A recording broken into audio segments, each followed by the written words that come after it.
The first sign of their return was the sky itself splitting open. It wasn't lightning or a meteor shower, though some tried to explain it as such in the beginning. The air seemed to ripple, vibrating with an almost imperceptible hum that made Daniel's teeth ache. He had been walking home from his late shift at the factory, the streets of Chicago deserted save for the occasional rumble of a distant car. The stars above shimmered unnaturally, and then, as if the fabric of reality itself had been torn, brilliant fissures of white fire streaked across the heavens. Daniel froze, his breath fogging in the icy night air.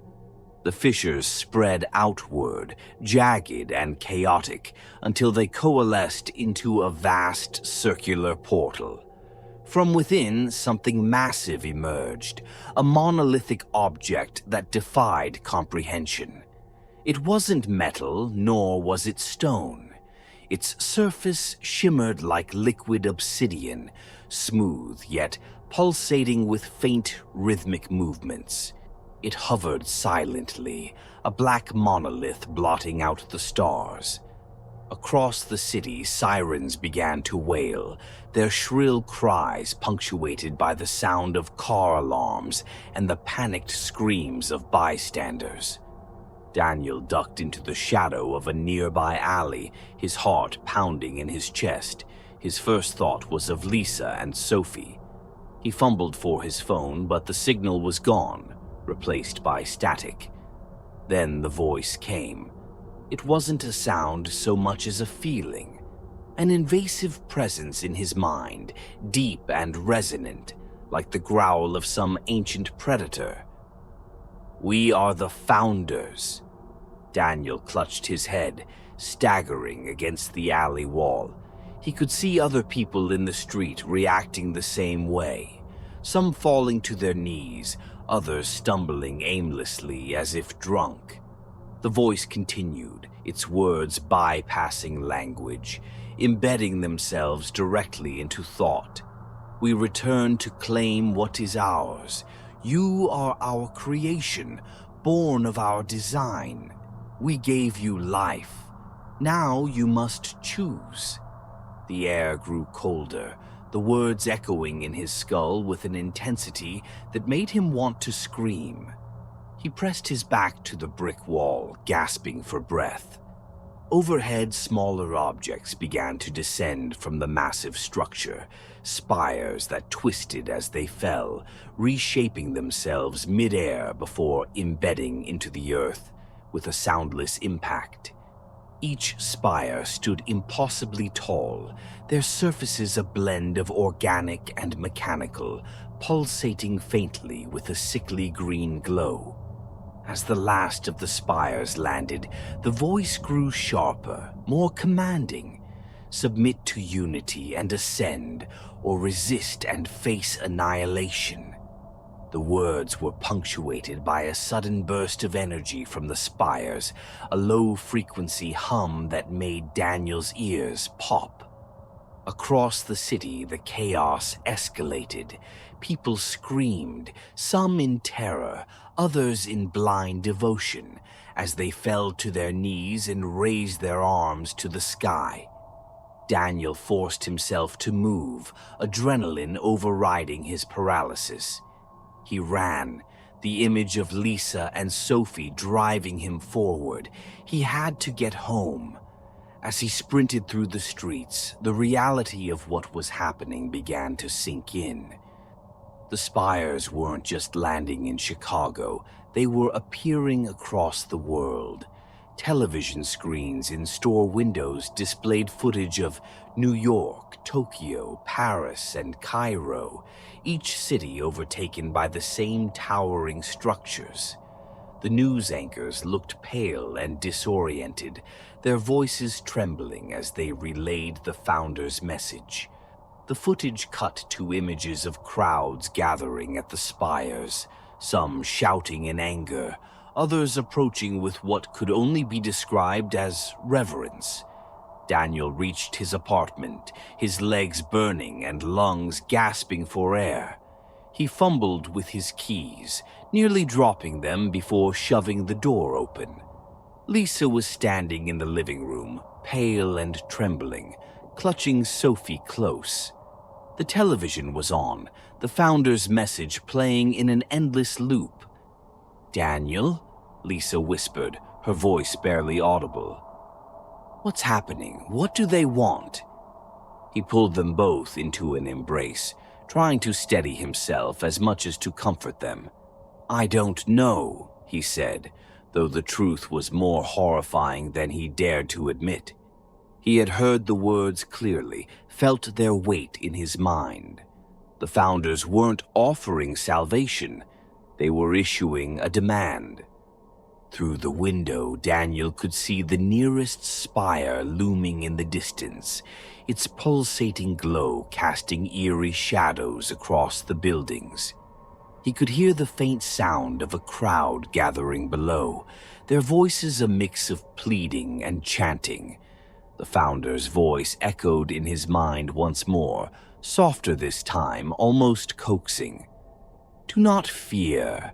We will remake you, perfect you, join us, and know peace eternal." Daniel shuddered, gripping Lisa and Sophie tighter. He didn't know what the founders meant by remaking, but something deep in his gut told him it was a fate worse than death. Outside, the city was changing. The streets were alive with the sounds of fear and faith, of those desperate to save themselves and those willing to surrender. And in the distance, the spire pulsed, waiting. The days after the founders' arrival blurred into one long, unbroken nightmare. The spires became the epicenters of humanity's turmoil, attracting crowds that grew larger and more volatile with each passing hour. The founders had delivered their ultimatum, and now humanity was left to grapple with it. Submit to the transformation they promised, a supposed ascension into something greater, or resist and face annihilation. Daniel sat at the kitchen table, staring at the muted news broadcast on the flickering TV. The footage was the same on every channel. Lines of people outside the spires, many weeping or trembling as they waited for their turn to enter. Reports of those who had gone through the transformation trickled in, each one more horrifying than the last. The transformed were no longer entirely human. Their bodies were altered, grotesquely elongated, their skin translucent and crisscrossed with glowing green veins. They moved unnaturally, as though their limbs didn't quite belong to them. Across the table, Lisa sat with Sophie perched on her lap. She looked pale, her fingers absently stroking Sophie's hair as if trying to reassure herself as much as their daughter. "They're saying the process isn't painful," Lisa murmured, breaking the heavy silence. Daniel snapped his gaze to her. "The people coming out of those spires don't look like they'd agree with that." Lisa flinched but didn't meet his eyes. "But they're alive. They're not sick. They're better." "Better?" Daniel's voice rose and Sophie stirred, looking up at him with wide, frightened eyes. He lowered his tone, though his anger still simmered beneath the surface. "Have you seen what they look like, Lisa? They're not people anymore. They're alive," she repeated, her voice trembling. "We might not have a choice, Daniel. The founders, if they're really what they say they are, they can destroy us, all of us. What if this is the only way Sophie survives?" Daniel stood abruptly, his chair scraping against the floor. He turned to the window, looking out at the spire in the distance. Its glow seemed brighter tonight, its low-frequency hum resonating through the air. "There has to be another way," he said, more to himself than to her. The tension in the room was palpable. Lisa stood, gently setting Sophie down before crossing the room to stand beside him. "What if there isn't?" she whispered. Her voice cracked, and Daniel could see the tears welling in her eyes. "I can't lose her, Daniel. I can't lose you." "You won't," he said, his voice firm but his resolve wavering. "But I'm not walking into that thing. Not until I know exactly what we're agreeing to." The next day, Lisa insisted they visit the Spire, just to see. Daniel reluctantly agreed, though every instinct screamed at him to stay as far away from the alien structure as possible. Sophie held his hand tightly as they approached, her small fingers digging into his palm. The crowd was overwhelming, a chaotic blend of desperation and devotion. Some people shouted pleas to the founders, while others berated those who dared to approach the Spire. The structure loomed impossibly tall above them, its surface alive with faint, rhythmic movements as though it were breathing. Strange drones patrolled the perimeter, organic in appearance with smooth, fleshy surfaces and insect-like appendages. They emitted no sound, but their presence was unsettling, their eyeless faces turning to watch anyone who got too close. As they neared the entrance, Daniel caught sight of the newly transformed exiting the Spire. He stopped in his tracks, pulling Lisa and Sophie with him. A man stepped out first, his body grotesquely altered. His arms had elongated, the fingers fused together into a single sinuous limb that twitched unnaturally. His skin was translucent, revealing veins that pulsed with green light. His face remained mostly human, though his eyes glowed faintly, and his expression was one of pure agony. Lisa covered her mouth, taking a step back. "Oh my God," Sophie tugged at Daniel's hand. "What's wrong with him, Daddy?" Daniel didn't answer. He couldn't. He felt frozen, rooted to the spot as the transformed man stumbled forward, his movements jerky and unnatural. Two drones approached him, their appendages prodding him back toward the Spire. The man let out a low, guttural noise, a sound that sent chills racing down Daniel's spine. It wasn't human. Not anymore. He pulled Sophie close, shielding her face. "We're leaving, now." Lisa hesitated, her gaze fixed on the Spire's entrance. The glow from within seemed to beckon, casting a strange, hypnotic light across her face. "Daniel, maybe." "No," he snapped, grabbing her arm. "We're leaving." They pushed through the crowd, Daniel's grip on his family tightening as they made their way back to the safety of their apartment. Once inside, he bolted the door, his heart pounding. Sophie clung to him, her small body trembling. Lisa sank onto the couch, her hands shaking as she rubbed her temples. "I don't know what to do," she whispered. "What if this is the only way?" Daniel crouched in front of her, his hands on her knees. "We'll figure something out," he said, though the words felt hollow. "We're not going to lose each other, okay? We just have to hold on." But as he spoke, he couldn't shake the image of the transformed man, the way his body had twisted, the light that pulsed beneath his skin. And deep down, Daniel couldn't ignore the creeping dread that the founders weren't offering salvation at all. The air near the Spire was colder than the rest of the city, as if the towering structure drained warmth and life from everything around it. Daniel adjusted the strap of the stolen equipment slung over his shoulder and took a deep breath, trying to ignore the metallic taste in his mouth. The Resistance had warned him that proximity to the spires could have strange effects.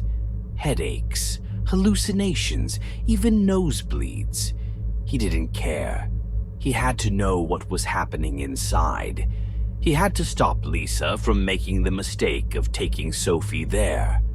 A group of 10 men and women huddled around him, their faces pale and drawn, lit only by the dim, pulsating glow of the spire.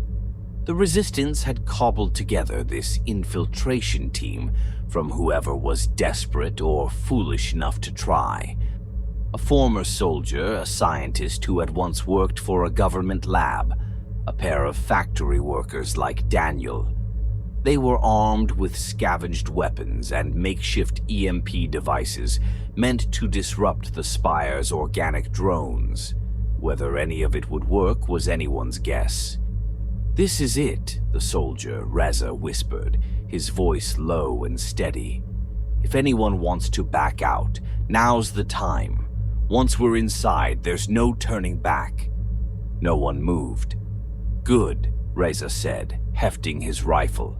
"Stay close, and if something looks like it's going to kill you, run." Daniel couldn't tell if the man was joking. The team approached the Spire's entrance, where the drones floated silently, their eyeless forms scanning the crowd that gathered outside. People continued to file in, their expressions a mixture of terror and hope, but the drones ignored the team, their makeshift EMP devices masking their movements. Daniel felt a shiver run down his spine as he passed beneath the archway and into the spire. Inside, the air was heavy and damp, filled with a low-frequency hum that seemed to resonate in his bones. The walls pulsed faintly, their black, semi-organic surface crisscrossed with veins of glowing green. The floor squelched slightly underfoot, as if it were alive. A faint, sickly, sweet odor hung in the air, making Daniel gag. "This place isn't a machine," the scientist, Mara, whispered, her voice trembling. "It's alive." "Keep moving," Reza muttered, leading the way deeper into the spire. The corridors twisted and turned, the organic walls narrowing in some places and expanding in others. Daniel felt as though they were walking through the veins of some massive alien creature. As they moved further in, the screams began. Faint at first, almost indistinguishable from the spire's hum, but they grew louder as the team descended. Daniel's grip on his makeshift weapon tightened. The Resistance had theorized that the spires were where the transformations took place, but no one had been able to confirm it. Now, with every step, Daniel felt the weight of that truth bearing down on him. They entered a massive chamber at the heart of the spire. The walls here were covered in translucent sacs, each one pulsating with sickly light. Inside, Daniel could see figures, human bodies, partially transformed, their faces contorted in pain. Some of them twitched feebly, their limbs elongating and twisting into grotesque shapes, while others remained still, their faces frozen in expressions of silent agony. "Oh my God," Mara whispered, her voice breaking. "This isn't transformation, it's consumption."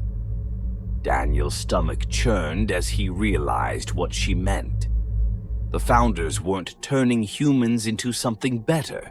They were digesting them, breaking them down into raw material for whatever purpose their spires served. Suddenly, a piercing screech echoed through the chamber.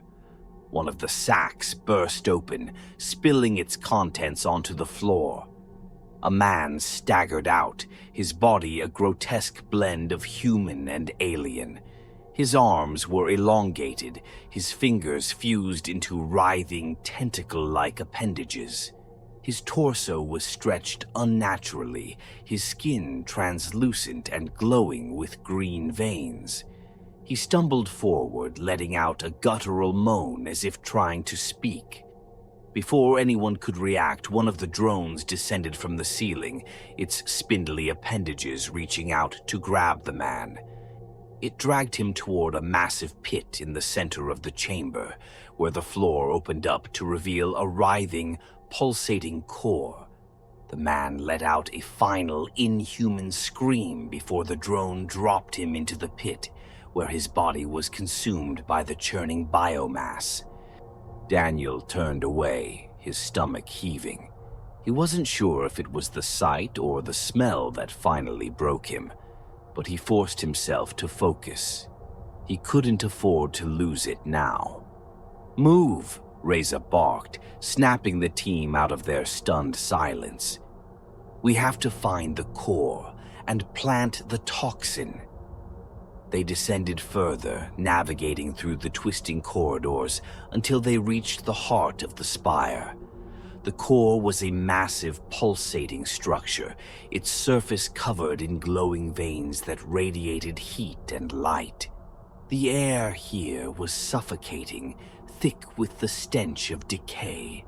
Embedded in the walls were fragments of human bodies, faces, arms, legs, all fused into the organic surface as if the spire had absorbed them. "This is it," Reza said, his voice grim. "Mara, get the toxin ready." Mara pulled a vial of shimmering liquid from her pack, her hands trembling as she connected it to a small dispersal device. "This will disrupt their neural network," she said. "It should shut down the spire if it works." As she prepared the device, the whispers began. Faint at first, but growing louder until they filled the room. Daniel clutched his head, his vision swimming as the Founder's voice echoed in his mind. "Fools, you cannot resist, you cannot win. Submit, and be made whole." The team began to falter, some dropping their weapons and staggering toward the core, their expressions blank. One by one, they disappeared into the biomass, their bodies consumed as the Founder's whispers grew louder.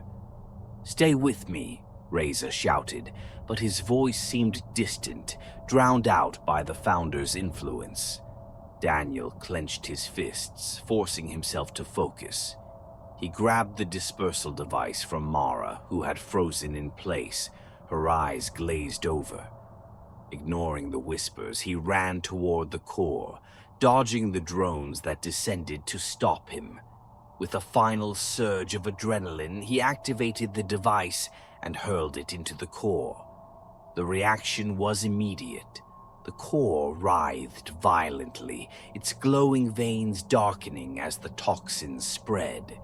The whispers turned to shrieks, and the spire began to tremble, cracks forming in its organic walls. "Run!" Reza shouted, pulling Daniel to his feet. The remaining team members sprinted for the exit, the walls collapsing around them as the spire began to self-destruct.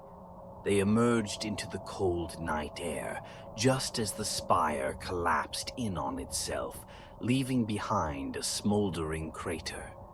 The glow in the distance from other spires dimmed slightly, but they still stood, ominous and unyielding. Daniel looked back at the ruins, his chest heaving. They had won a small victory, but the war was far from over. The Founder's voice still echoed in his mind, a final chilling warning. "You delay the inevitable. Unity will come. Always." Daniel knew the fight wasn't over, not yet, but for now he had survived, and so had Sophie. That was enough. For now. The spire loomed over the city like a dying god, its once vivid glow now flickering weakly, as if struggling to maintain its grip on the world. The toxin had spread through the neural network, disrupting the Founder's control over the spires, but it hadn't been enough to destroy them all. Not yet. The Resistance had succeeded in buying humanity time, but the cost had been staggering. Daniel stood at the window of his apartment, watching the spire's faltering glow reflect on the broken glass of nearby buildings. The air was thick with ash and the faint, acrid smell of burnt organic matter. Sirens wailed in the distance, and every now and then, the earth trembled as another spire collapsed somewhere far away. Behind him, Sophie slept on the couch, wrapped in blankets that did little to muffle the cold seeping into the room. Lisa sat on the floor beside her, staring blankly at the wall. Her skin had begun to change, subtle at first, just a faint shimmer beneath the surface, but now unmistakable. Green veins pulsed faintly along her arms, creeping up her neck like ivy. Her transformation had already begun the moment she'd touched the spire, her curiosity overwhelming her fear. "I thought it would make me better," Lisa whispered, her voice barely audible over the distant chaos. I thought it would fix everything." Daniel turned to her, his chest tightening at the sight of her hollow eyes, the faint glow that hinted at what she was becoming. "Lisa, She shook her head, cutting him off. "Don't. I know what's happening to me. I can feel it, Daniel. I can feel them inside me." He dropped to his knees beside her, his hands trembling as he took hers. Her skin was cool to the touch, her once warm hands now eerily still. "We can fight this," he said, his voice breaking. "There's got to be a way to stop it." Her laugh was bitter, hollow. "You've seen what happens to the others. There's no stopping it, no going back. Soon I won't be me anymore." "No," Daniel said firmly, gripping her hands tighter. "You're stronger than they are. You're still you." She pulled her hands away, standing unsteadily. "Maybe for now, but not for long. And Sophie, she can't see this. She can't see me like this." "She doesn't have to," Daniel said, rising to his feet. "We'll get her out of here. We'll find somewhere safe.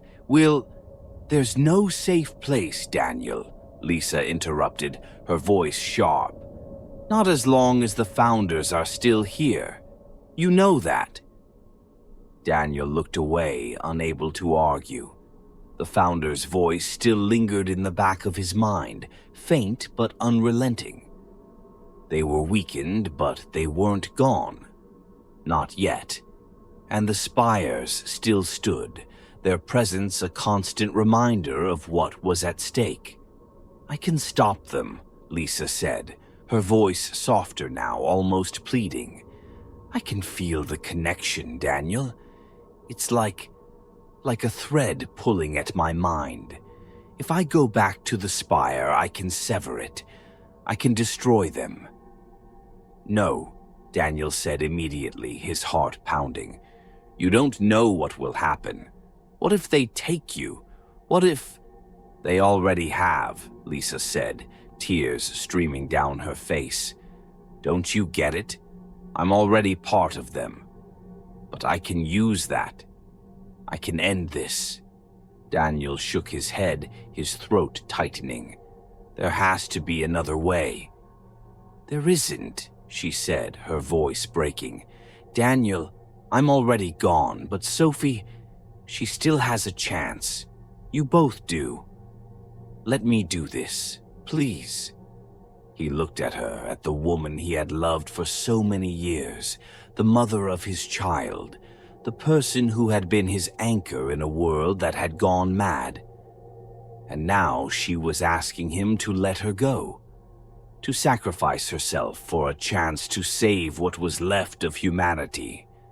"I can't," he whispered, his voice cracking. "I can't lose you." "You already have," she said, stepping closer, her glowing eyes meeting his.